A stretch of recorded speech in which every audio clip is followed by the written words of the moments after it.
আদি গাড়িতে কাব্যর সাথে অয়ন্তিকা ছিল, তুমি তাহলে আর কার কথা ভাই দেবে? তুমি তুমি কেমন যেন ডক্টর সুপর্ণার মতন কথা বলছো আদি। না তা না, আসলে দেখো আমি আমি তোমার ইনস্টিংক্ট, তোমার ডিসিশনকে রেসপেক্ট করি, ট্রাস্ট করি। বিষয়টা হচ্ছে যে আমি একটু যুক্তিগুলোকে সাজাবার চেষ্টা করছি, বুঝতে পেরেছো? মানে যদি কাব্য এই কাজটা করেই থাকে তাহলে আরো কিছু প্রমাণ আমাদের চোখে পড়ার কথা ছিল, যেগুলো আমাদের চোখে পড়ছে না। আমরা কিন্তু কাব্য ছাড়া এখনো পর্যন্ত অন্য কোনো ম্যাচ পাইনি। আমার তো মনে হচ্ছে এটা অনেকে মিলে করেছে। হ্যাঁ, কিন্তু কাব্যর সাথে ম্যাচ তো পেয়েছেন ওনারা, তার মানে কাব্য ছিলই, আর বাকি ও সঙ্গী সাথীরা ছিল।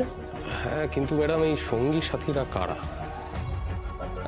সেটা এখনই বলতে পারবো না। ল্যাবে যাই, টেস্ট হবে। এখানে সবকিছু এমন স্ক্যাটার্ড ভাবে ছড়িয়ে ছিটিয়ে আছে।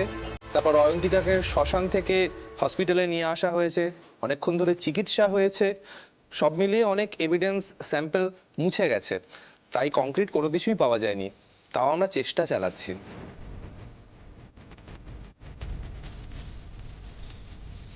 দীপঙ্কর বাবু, কাব্যর সাথে আর কে কে ছিল সেটা যদি আমাদের জানতে হয় তাহলে তোর গাড়িটাকে আমাদের ট্রেস করতে হবে। হ্যাঁ দীপকবাবু, আপনি একটু এই বিষয়টা দেখুন না। হ্যাঁ, সেটা তো আমরা অনেকক্ষণ আগে থেকেই দেখা শুরু করেছি, কিন্তু প্রবলেম হচ্ছে ট্রাফিক সিগন্যাল থেকে, মানে যেখান থেকে আমরা ওই গাড়িটার লোকেশন ট্রেস করছিলাম সেটা একটা এরিয়া অবধি পাওয়া গেছে, তারপর আর লোকেশন ট্রেস করা যাচ্ছে না কিছুতেই। আমি বুঝতে পারছি না, গাড়িটা মাঝ রাস্তায় হঠাৎ ভোজবাজির মতো যেন উধাও হয়ে গেল। মানে তা কি করে সম্ভব? হ্যাঁ, এটাই তো সম্ভব আনন্দী ম্যাডাম। এই দেখুন না, রিপোর্ট এসেছে এক্ষুনি।